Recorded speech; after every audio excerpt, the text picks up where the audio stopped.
Hey everyone! Today, I'm diving into a compelling and somewhat tense topic: how the Muslim world is responding to Western policies and economic sanctions. It's a complex landscape, so let's break it down.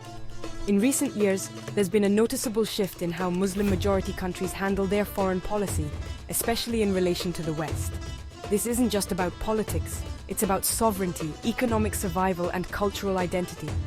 First up, let's talk about economic sanctions. These are penalties imposed by one country onto another, which can range from trade barriers to strict banking restrictions. The US and European nations have often used sanctions as a tool to influence the policies of nations like Iran, Syria, and even Saudi Arabia at times. But what happens when these countries start pushing back? Iran, for instance, has ramped up its own economic strategies. Despite facing heavy sanctions, Iran has looked eastward, strengthening ties with powers like China and Russia.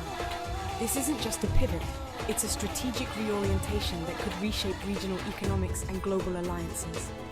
Then there's the matter of public sentiment and cultural pushback. In many of these countries, there's a growing sense of frustration with Western policies, perceived as imperialistic or disrespectful to their sovereignty and religion.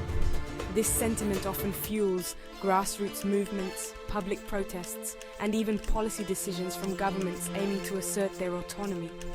Moreover, international forums and alliances are becoming platforms for these countries to voice their grievances and seek support. The Organization of Islamic Cooperation, consisting of 57 member states, is one such platform where collective strategies against perceived Western dominance are discussed and formulated. But it's not all about conflict. Some Muslim-majority countries are navigating these waters by fostering bilateral relationships that sidestep broader Western influence. Take, for example, the UAE's recent normalization of relations with Israel, brokered by the US. This move, while controversial, showcases an alternative diplomatic approach that could lead to new economic and political configurations in the region. In conclusion, the response of the Muslim world to Western policies is multifaceted and evolving. It involves economic pivots, cultural resilience, and strategic alliances that could significantly influence global politics in the years to come.